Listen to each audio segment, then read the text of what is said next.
Can anybody?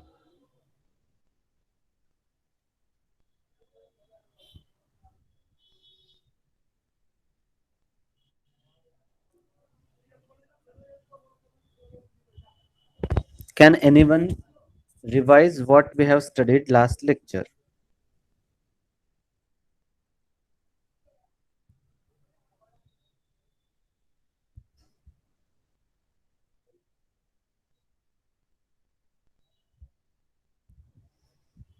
Sujay Gate,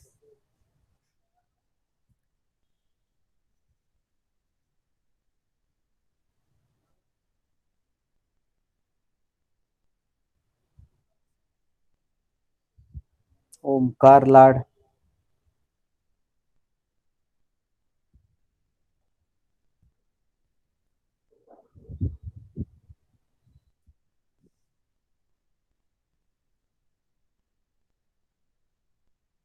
Dhanraj Bhosle.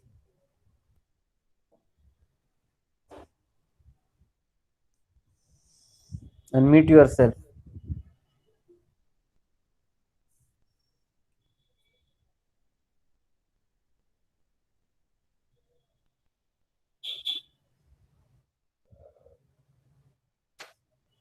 Rohit Hazare.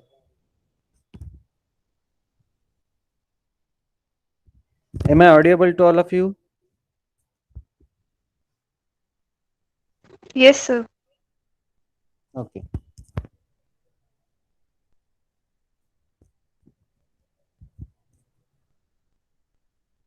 Are you able to view my screen?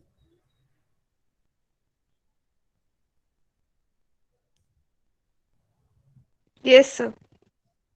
Okay, fine.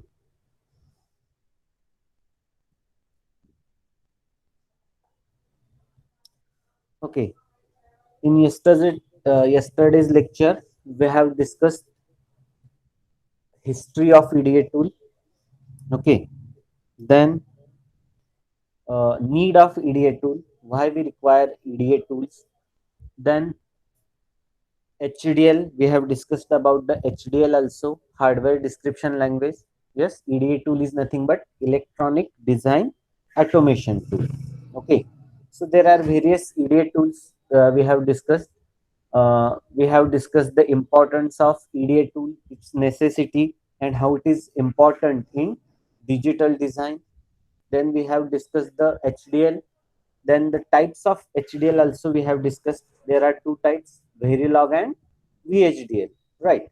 Verilog is very much similar to C language and VHDL has its own syntax. Right. And we have also studied the some specialities of VHDL language. Right. Yesterday's lecture we have studied all these things. Now today we will start our discussion with VHDL programming. Now we will start our discussion with our next point, that is VHDL programming, and actually how to write a program using VHDL language, right? How to write your VHDL code for any particular design, any digital design, that we are going to discuss. But before that, first we have to understand the syntax and different commands that we are going to use in a VHDL language. That means simply in C language, you are using printf command to print something, then scanf command to take the input from the users, right? Likewise, so every language has its own syntax. So in this lecture, we are going to discuss the structure of this VHDL language and how to program using this VHDL language. So now, even I have in last lecture we have discussed the long form or the what we can say the actual meaning of this VHDL. Can anyone? Very high-speed integrated circuit hardware description language. Yeah, that's very correct. That's very correct. It's a very high speed integrated circuit hardware description language. This is VHDL, right? Now, and again, I want to repeat. Always remember, either you take Verilog or VHDL. These are the types of HDL only, hardware description language, right? Both are the types of hardware description language only. It is not case that only VHDL is a hardware description language. No, Verilog also a hardware description language. But the difference is the software used, the programming techniques used, and there is a different syntax. That is the only difference. But both are the types of hardware description language only. So this point you have to remember, right? There is a difference, and that we have discussed. Verilog is more what we can say C based. VHDL has its own syntax. And in today's lecture, we are going to discuss the structure, different components, different syntax that we are going to use, and we will in VHDL language, and then only we are able to program or we are able to write any code for any digital system in a VHDL. Now, all of you have already known VHDL has its own syntax, right? So that we have discussed in last lecture. Now, this is a basic structure, or you can say this is a essential structure of any VHDL code. Any VHDL code. You may write it for combinational logic or you may write it for sequential logic. Any VHDL code must have these three components. It must have library part, it must have entity part, and it must have architecture part, right? So this is a typical structure of VHDL code. Any code, anything for any digital what we can say system, you can write a code. It must have these three parts. It must have libraries, it must have entity, and it must have architecture. So this is a typical fundamental structure of any VHDL code. Now we will see what do you mean by library, what do you mean by entity, and what do you mean by architecture part. But this diagram you have to remember always, right? VHDL code, it should have libraries, it should have entity, it should have architecture. So these three combines and that forms the VHDL code. Now we will discuss what do you mean by library, what do you mean by entity, and what do you mean by architecture part, right? So library discussion or library declaration that contains list of all libraries that to be used in a digital design. Now, for instance, just tell me what are the different libraries that you are using in C language? Can anyone?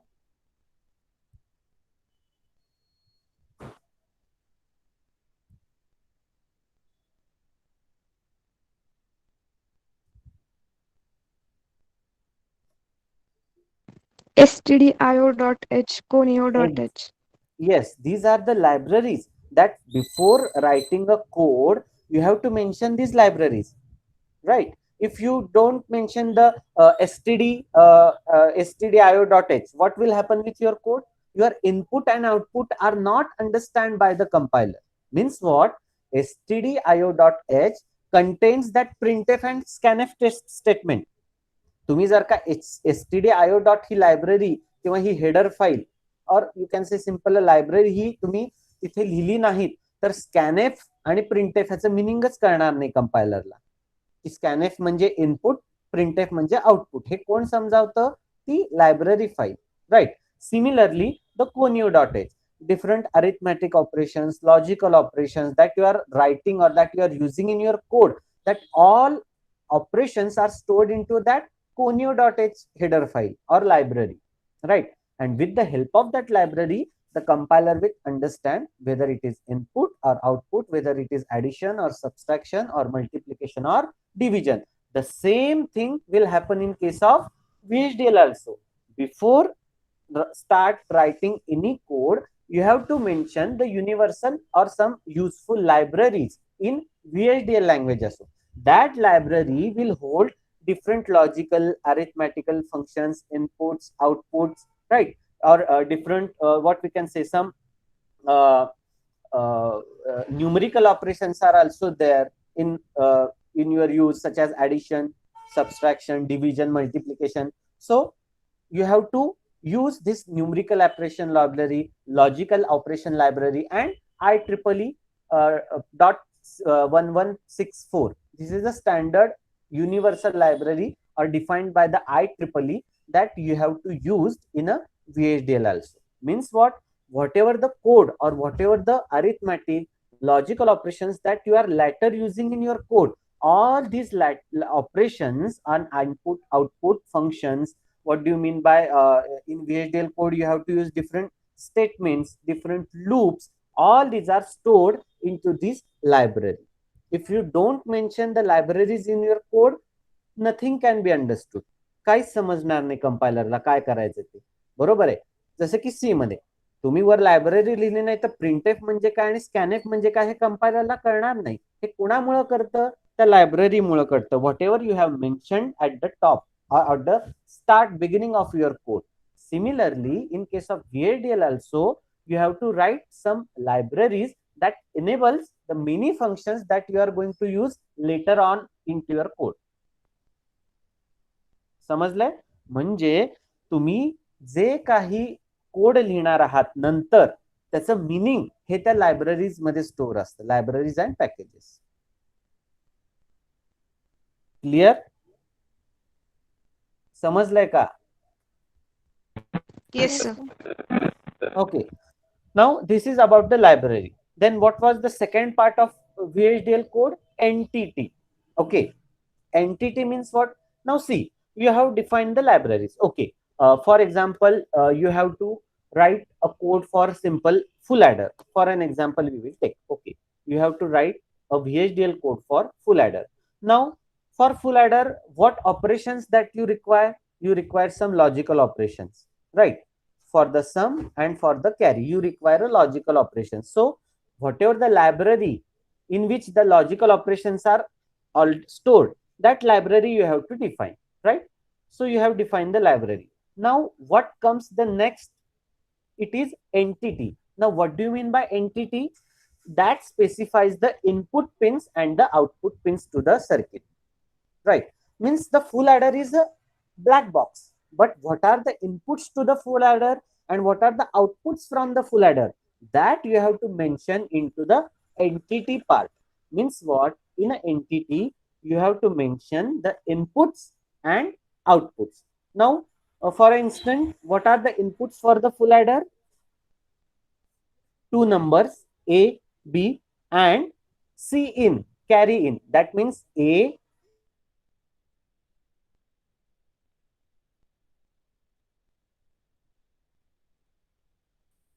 comma B, comma C in. So these are the inputs for the full adder. Okay. Now what are the outputs from the full adder? From output, what you are getting out of full adder? Sum and the carry. So you have three inputs and two outputs. That means whatever the inputs and outputs you are using for your circuit, that you have to define under entity part. Barabar hai? We will take another example. For AND gate, what are the inputs? If suppose we have used two terminal AND gate. So A will be the input and C will be the output. That means we have two input and one output. Clear? So what are the inputs and outputs you are using in your design? That you have to specify into the entity part. So this is second part of VHDL code. Now we have defined the input output. Now we will come to the next part, that is architecture of VHDL code. And now here in architecture part, you have to write actual your operations or your VHDL logic that you are going to use in your design. Okay. Now in case of full adder, now in architecture, you have to write the sum and carry equation. Now can anyone tell what is a sum and carry equation in case of full adder? Sum is equal to or S is equal to?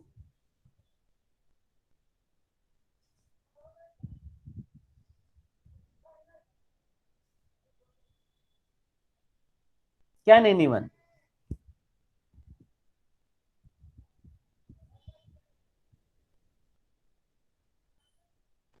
A XOR B XOR C.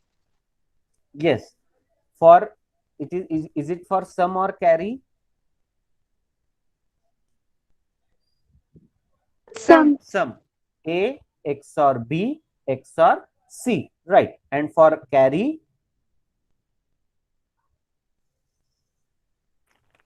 AB plus BC. AB plus BC exactly, plus CA. AB plus BC plus AC. That means A and B, or B and C, or A and C, right? So these are the sum and equation, sum and carry equation for the full adder. Now you have to write this logical boolean equation into the architecture part.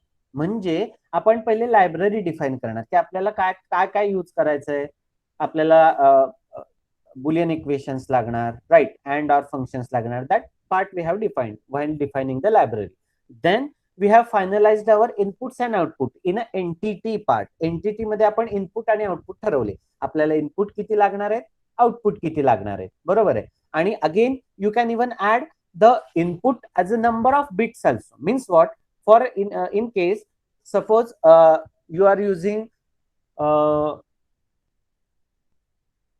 4-bit full adder. That means you have to add total 4 plus 4, 8-bit you have to add. So you can define A as a 4-bit input also and B as a 4-bit input also. Here we are just taking a single bit, 1 plus 1. That is, we are taking as a full adder, right? But you can take 1101 plus 1100, right? Means you can add more than 1 bit also. So all the part you have to define into the entity. म्हणजे entity मध्ये तुम्हाला input आणि output define करायचे त्या सिस्टीमची. Anything. Now this is about full adder. For mux, how many input and output you will require? For example, consider 4:1 multiplexer. Okay. Now, how many inputs and how many outputs you will require? Sanga. 4 input, 1 output.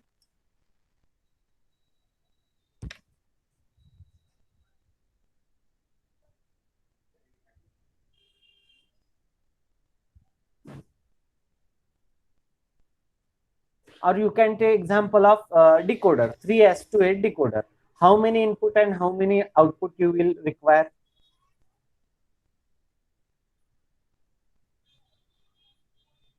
If you want to design 3:8 decoder, how many input and how many output you will require?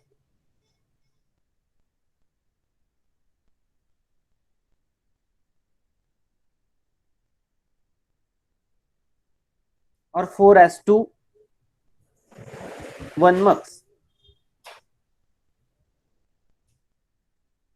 4 input and 1 output. Okay, for 4:1 mux, you require only 4 input and 1 output. Output 1 required, that is correct. But what about inputs? How you will decide in case of multiplexer which input to be appear at the output?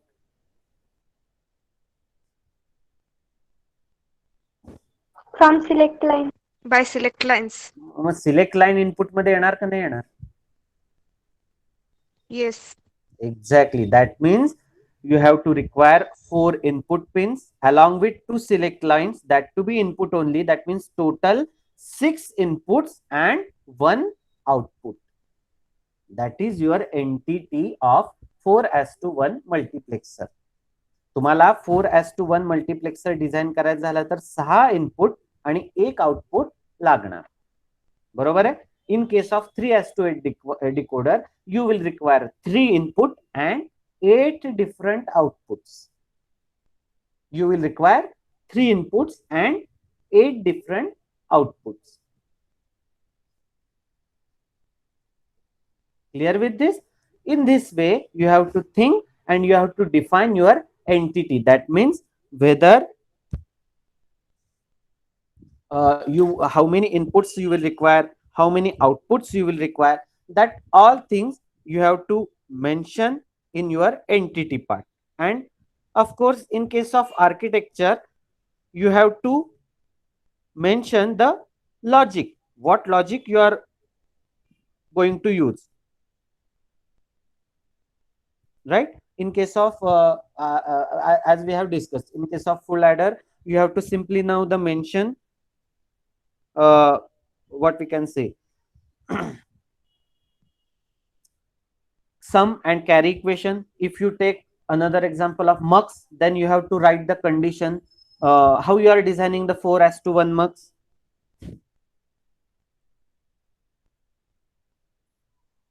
How you can implement 4:1 mux? कसं करता तुम्ही त्याचं logic design कसं करता?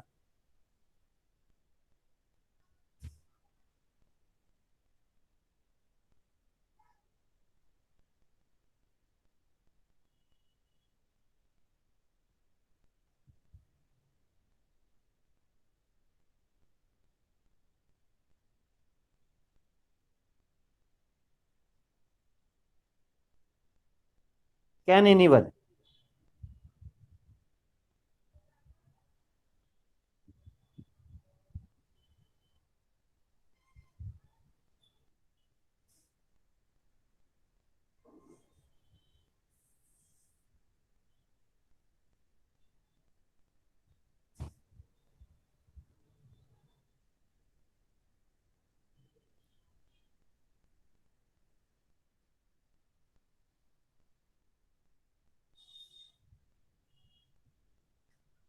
कसं design करणार तुम्ही?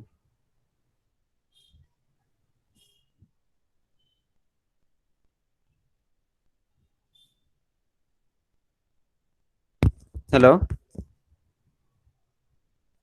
If you supposed to design 4:1 mux, right? What logic you can apply?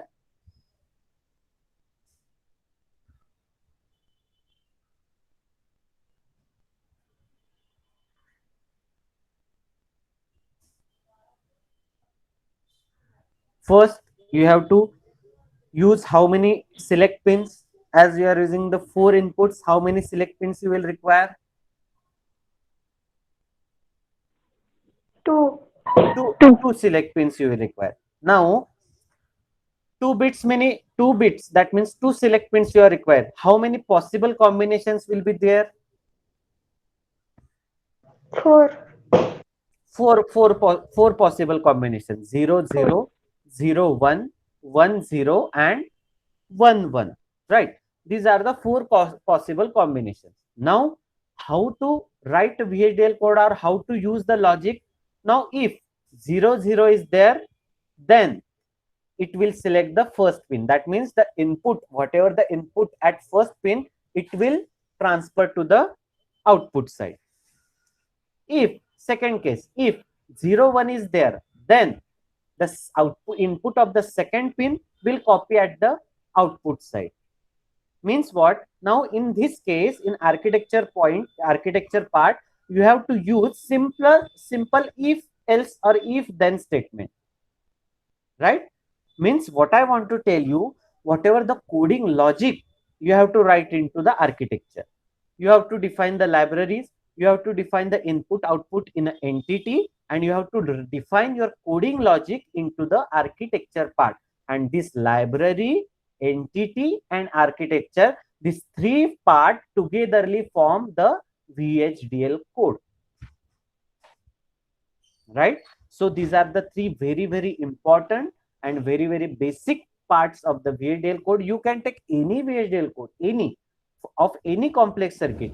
There should be entity, there should be libraries, there should be architecture part. It has to be there. These 3 parts are the basic and fundamental part of any VHDL code. In libraries, you have to define the basic libraries that you may require into your code. In entity, you have to define the input output parts, and the architecture part, you have to write your actual logic that you want to execute. Have you cleared with this library, entity and architecture part? Okay. Yes, sir. Now, okay. Yes, sir. Now see the example that you are able to see on your screen. So we have taken this example of this full adder. Now here, the A is the input, right?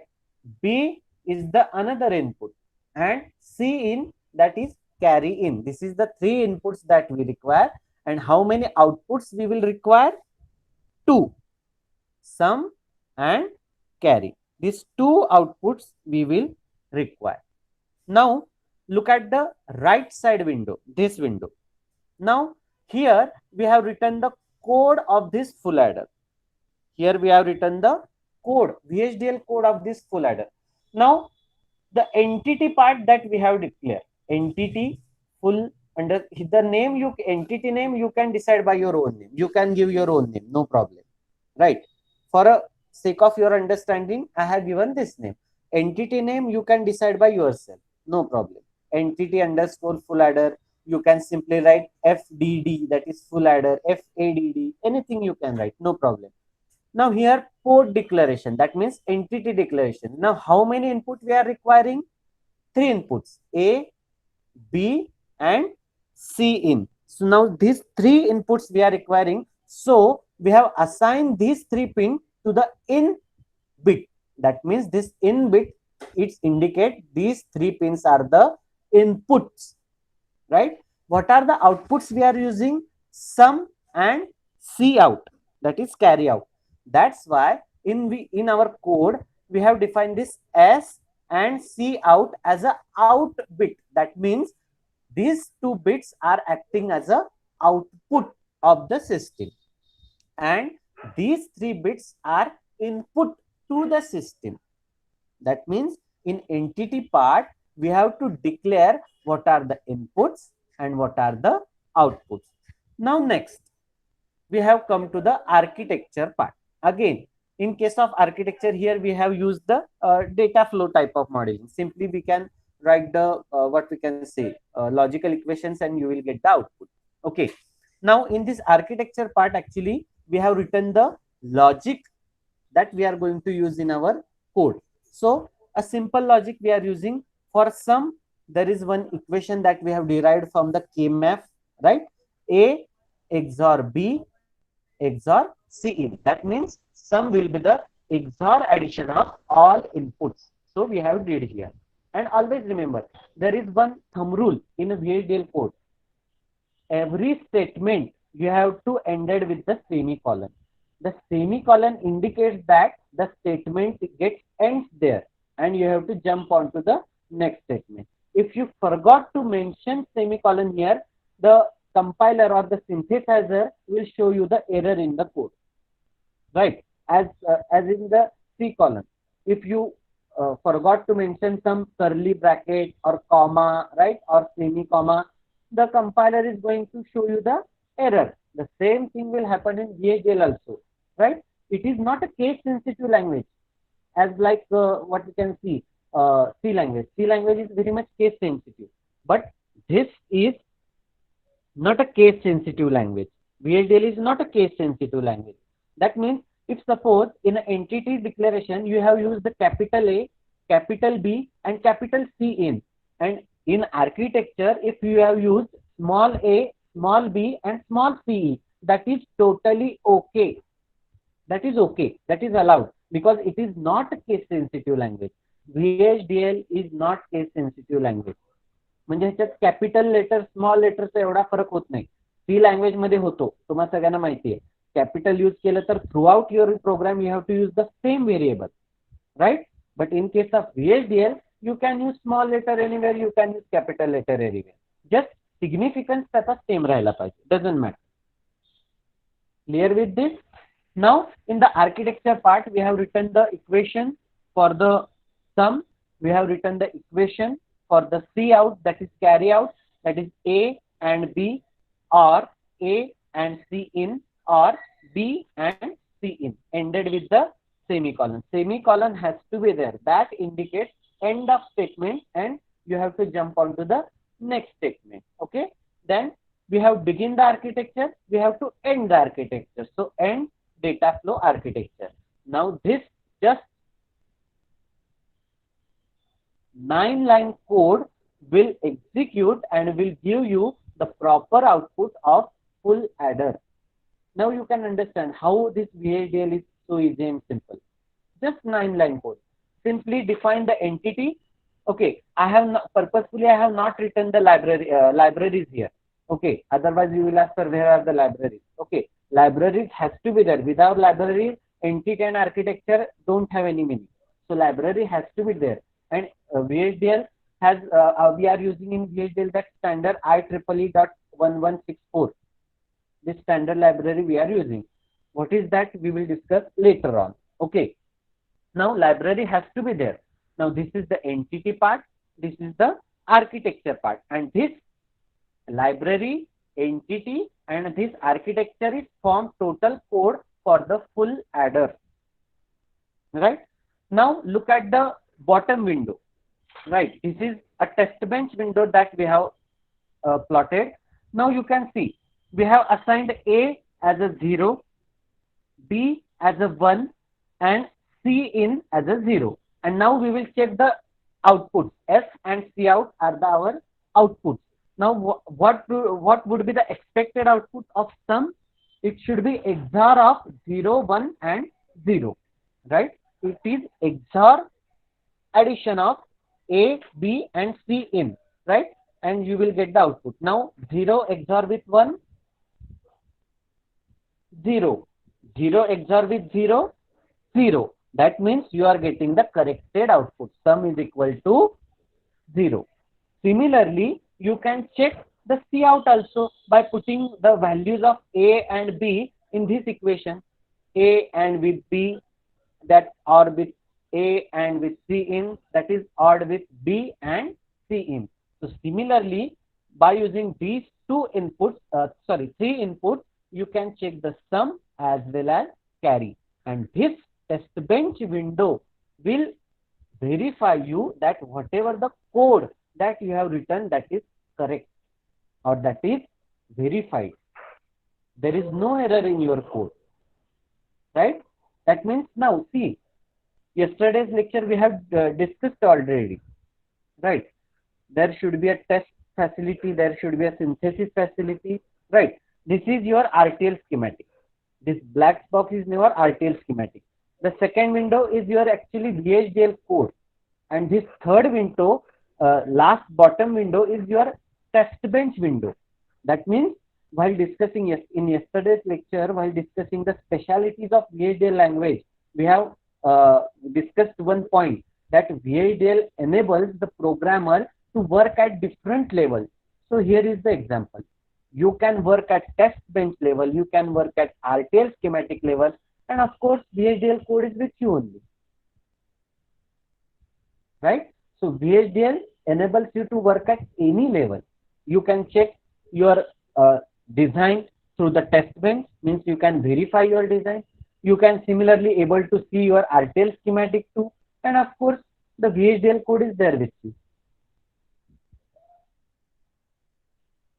Clear? समजलंय का? Yes, sir.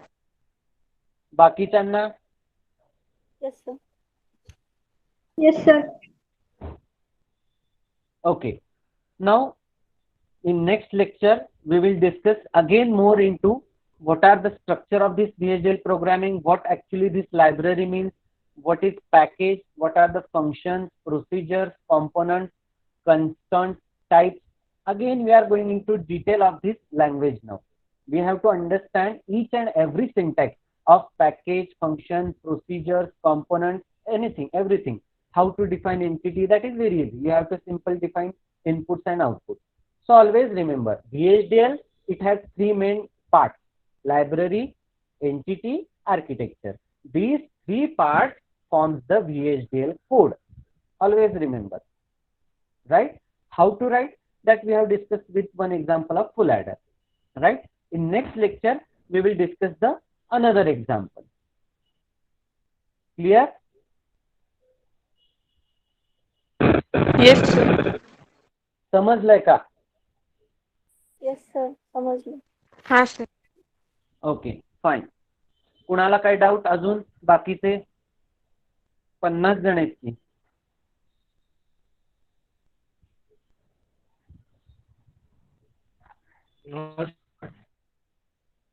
From boys, anyone want to ask anything?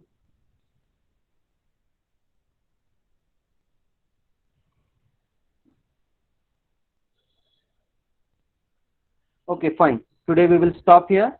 Again, we will discuss with one more example, right? Then we will start discussing the actual components and its syntax of this VHDL language. That means what libraries we can use, what packages we can use, right? What are the function types, what are the data types, right? जसं C मध्ये data types आहे का नाही, float, integer, बरोबर आहे का नाही? तसं in VHDL language also it has its own data type, it has its own function type, it has its own signal variable type, right? So all that we are going to discuss step by step in our upcoming lecture. Okay, clear with this? Yes, sir. Okay, we will stop here today.